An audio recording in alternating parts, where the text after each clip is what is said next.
Hey everyone, back again. Welcome back to another video review. This time, everyone, we're going to take a look at the new Transformers Robots in Disguise episode, Combiner Force, the fastest bot alive. Wow. I cannot believe what I just saw. Oh my god. Complete Tobernization. I mean, I was almost Tobernized throughout the whole episode. It was so Tobernized to watch. It was just, what the hell? Anyway, so basically, the episode starts off with, Grimlock and Sidestar are trying to get to fix it. Then Sidestar kind of said, well, hurry up, Slowpoke, and Grimlock kind of takes offense to it. What Fix-It's doing, he's taking samples from each of the Autobots to determine the combiner effect. And he takes Grimlock's sample, and Grimlock somehow, in some lulled fashion, gains super speed. Yeah, so thank goodness Blur's not on the team for now, because if Blur was still there, he'd be like, what the fuck? Anyway, so basically Grimlock has the super speed ability because apparently taking samples from Dinobots causes their nano cells to become hyperly charged and all that stuff. But yeah, Fix-It does this experiment again, and it's a good one this time. Basically, Strong Arm and Sideswipe combine. Yeah, they combine into Bumble Arm, or Strong Bee.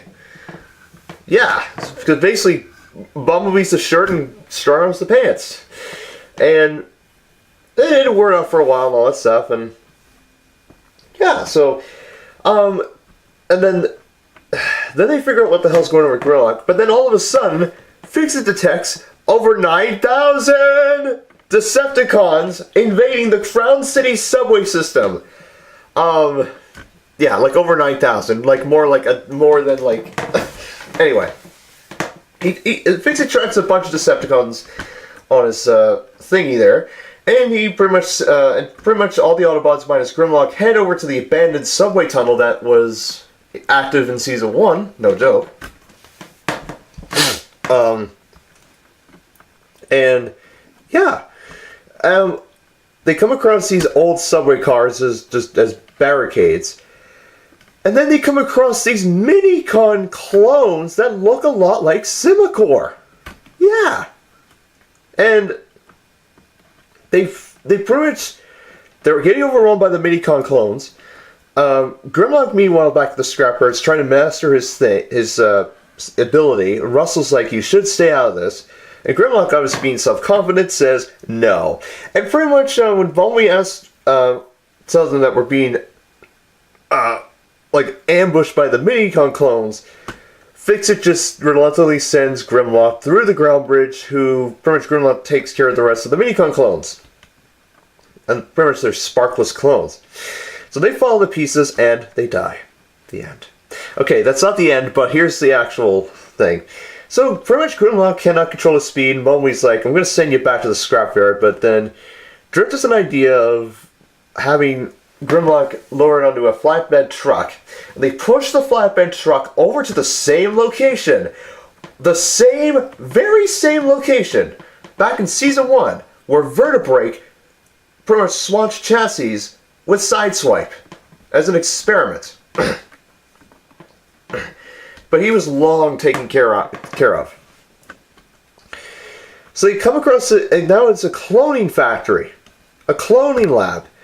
And pretty much these electrical sparks knocked out the Autobots. And Simicore shows up, and yeah, pretty much what happened, his stasis pod became faulty.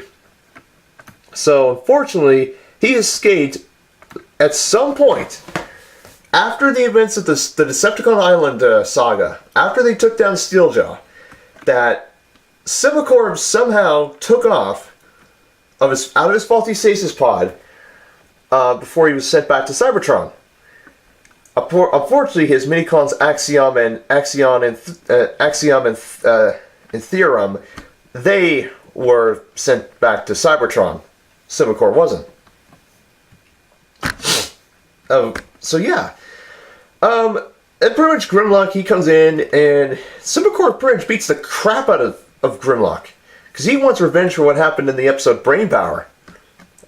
Where it was in the same... Pretty much it was in the same area where they took down Springload for good. Back in season... Not back in season 3, but... Yep, well, it was in season 3, but... like, many episodes back. And Simicore's about to deliver the final blow, but Grimlock is like, yeah, I'm gonna give you, you're about to get your second blemish right in your face. So pretty much, Grimlock just flings Simicore in the face. He hits the wall, the sparks attract him, and he's finally put in stasis. Finally is!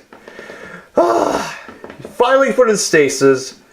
And the Autobots are saved. The lab is emptied. Simicore's put in stasis for good. They put him in the stasis pod. They arrest him. All the Minicon clones are put in the stasis pod too. Russell and Denny come out to help, and they pretty much take everything back to the scrapyard. And at the end, Grimlock admits that, you know, being a superhero is fun, you know, with all the super speed and whatnot. But, you know, he said he'd be rather stick to being himself. And then Russell puts some bubble wrap over Grimlock. Not really, but anyway. And that's the end of the episode. All in all, it was quite an amazing episode. Yeah, I kind of wish they would have shown how Simicore got out of his stasis pod. It was nice to see him again, but yeah, I mean, thank goodness. If it wasn't for the superpowers, then yeah, Simicore would still be around. But yeah, I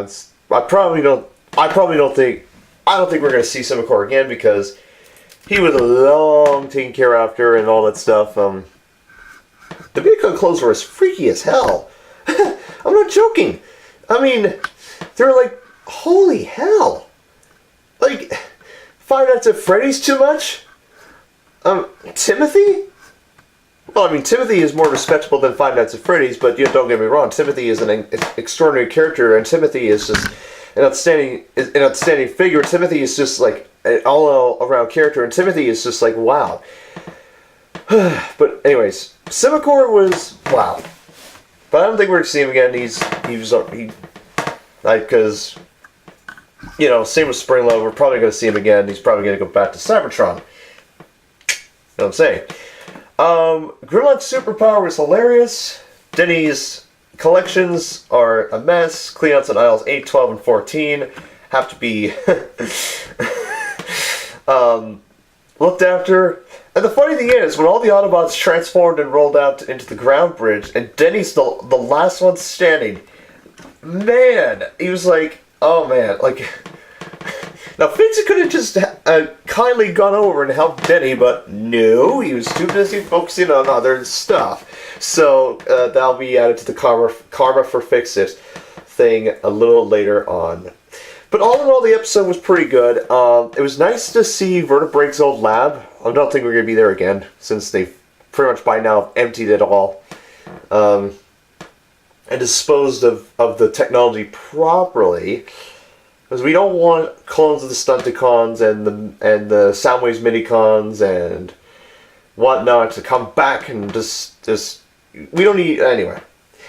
All in all, it was pretty good. I'd go check this episode out, and it's pretty awesome to say the least. So yes, that is my review of the Transformers Robots in Disguise episode, The Fastest Bot Alive. I'll see you all very soon. I'll be back as soon as possible in my next video. And yes, take care, see you soon, or good day, and I'll catch you all later. Bye-bye.